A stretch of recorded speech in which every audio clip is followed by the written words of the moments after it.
The Galaxy Note 10 and Note 10 Plus, a great disappointment.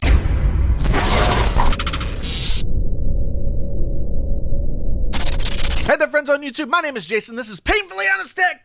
So honest it hurts. If this is your first time here and you want to come back and visit me again, well, then you can like and subscribe. Bell notify yourself so you know when there's more Painfully Honest reviews coming out, just like this one. If you've been here before, thank you so much for coming back again. I got new memberships on the channel, lots of perks, lots of nice stuff. Then you should go check it out down in the description below. There's a link. Anyway, let's discuss the Galaxy Note 10, really, and more so the Galaxy Note 10 Plus. This is a weird year for the Galaxy Note line. Samsung made some decisions as they developed this phone that made me really scratch my head.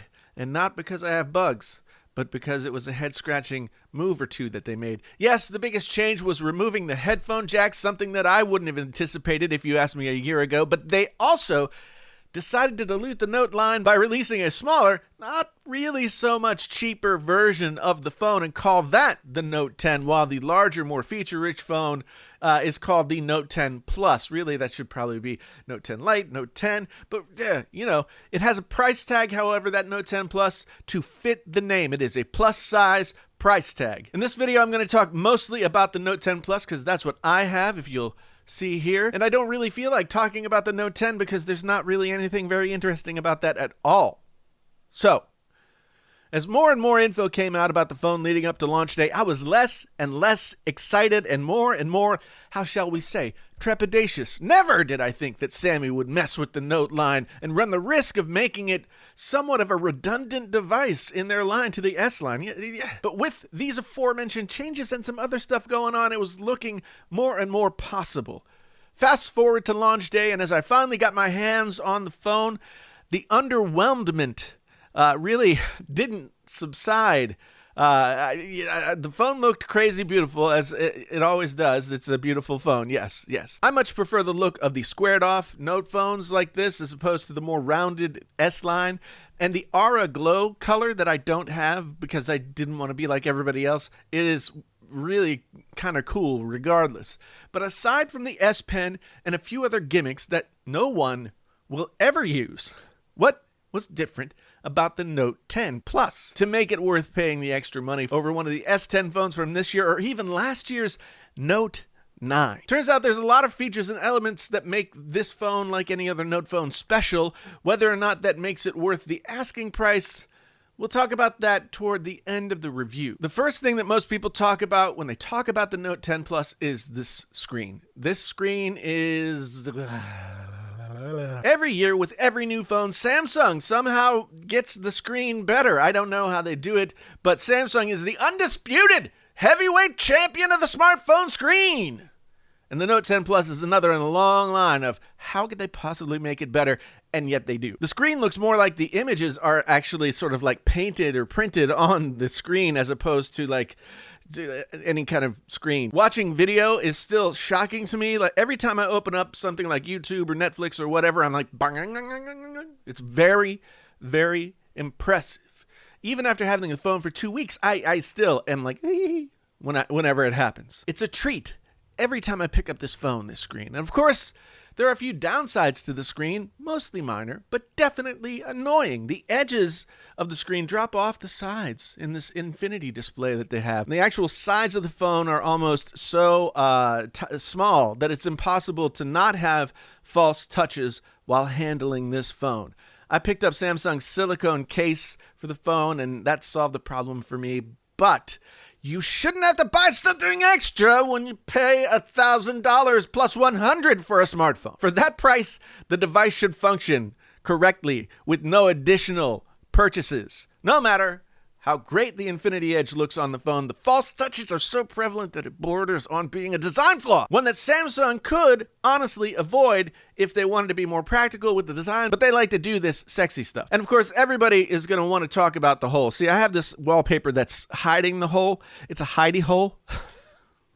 And but the hole is there, and it's annoying sometimes because it doesn't center itself perfectly in the bar at the top of the apps. It's like down at the edge. My OCD goes, ah! So if you don't like the hole, then you might not like this screen as much as, say, some other device. The battery life on this phone has been nothing short of incredible. I hoped for a good battery life with the 4300 milliamp hour battery, but the Note 9 also had a decent sized battery, and the battery life was good on that phone, but not great. I've had no battery anxiety whatsoever in the time I've used this phone, however, and I've been getting up at 5 a.m. and going to bed around 11. That's a far cry from the battery life I was getting with the iPhone XS that I'd been using before I got the Note 10. I'd say battery life on the Note 10 sits somewhere in the range of like iPhone XS Max, iPhone XR.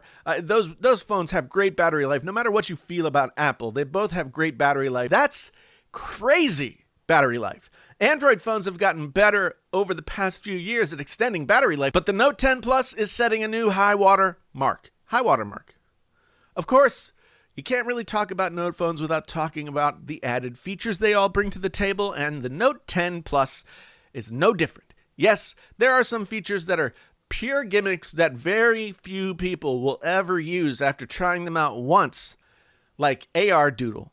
But there's reverse wireless charging, which I've never used, but I'm sure it's great for somebody. The addition of UFS 3 SSD tech, you try to say that 3 times fast, which makes using the phone noticeably faster. The Note 10 Plus also has 12 gigabytes of RAM and 256 gigabytes of storage in the base model. DeX, which allows you to hook up your phone to a keyboard, mouse, monitor, and then use the phone as if it were a desktop device, is really, really cool. You can even use DeX to plug your phone into your Mac or your PC and have access to your phone in sort of like a little virtual window. Speaking of PC, Samsung and Microsoft have partnered to make the Note 10s work across platform in a way that really hasn't happened with any kind of Android phone up to this point. We're looking at potentially the kind of integration that Apple users have enjoyed for years with the iPhones and Mac OS. Of course, we cannot talk about the Note 10 Plus unless we talk about the S Pen,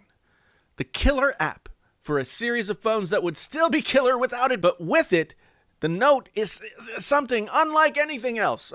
Some people don't like it, but man, I like it.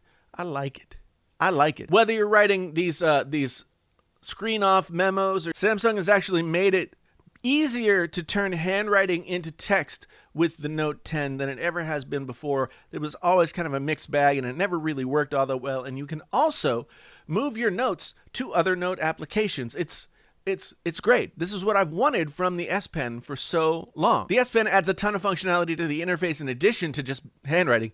You can easily create screen captures and then notate those screen captures with the pen, and then create GIFs and create screenshots and write on the screenshot and all kinds of other stuff that you can't do on other phones. Last year, Samsung gave the Note 9 S Pen Bluetooth and allowed the user to use the pen as a remote for a camera and to play, pause media and stuff like that. This year, they added a gyroscope, which allows for gesture navigation of some apps like the camera. But to be honest, that is yet another gimmick that I'll likely never use. I tried it, and it was fiddly and annoying, so I am not going to try it again. There's a lot more I could go into that makes the Note 10 Plus a great phone, and every user will find something in there that makes it just right for them. The Notes are not for everyone, but for the people that love Notes, once you go Note, it's hard to go back. But that doesn't mean the Note 10 is perfect. Measured against other phones that don't have the capabilities of the Note phones, the phone is without peer in the smartphone market right now. But when comparing the Note 10 and Note 10 Plus against Notes of the past, it's hard to get as excited. Yes, it's a better phone than its predecessors in many ways. Just basically with upgrades, better phone. But I'm not sure if any of those improvements actually make it worth buying over, say, last year's Note 9 at a much, much lower cost right now. You can get that phone for around $600 or $700 at this moment, and that is a considerable amount less than and $1,100. Not only did they remove the headphone jack, but they eliminated micro SD support on the smaller of the Note phones, the Note 10, which was not a popular move when they did the same thing to the Note 5 and then turned around the next year and gave it back. And if you absolutely don't need the S Pen, the S10 line from earlier this year are comparable to the Notes in many, many ways, and they're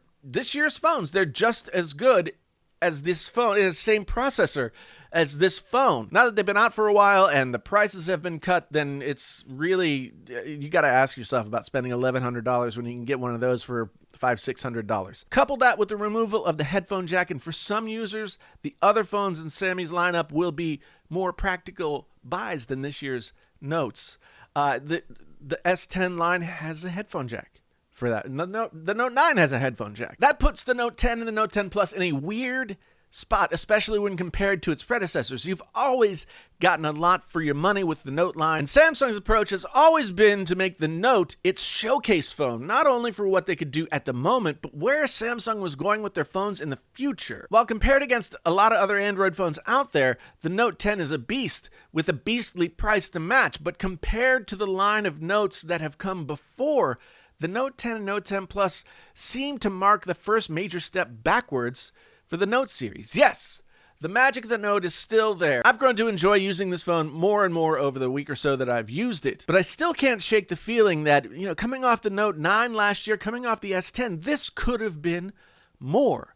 And in previous years, it would have been. This year, Samsung decided to take a page from Apple's playbook and get rid of beloved features for reasons that can only partially be justified at best. So if you've been waiting for this Note to come out before making a decision on what phone to go for, I'll say this.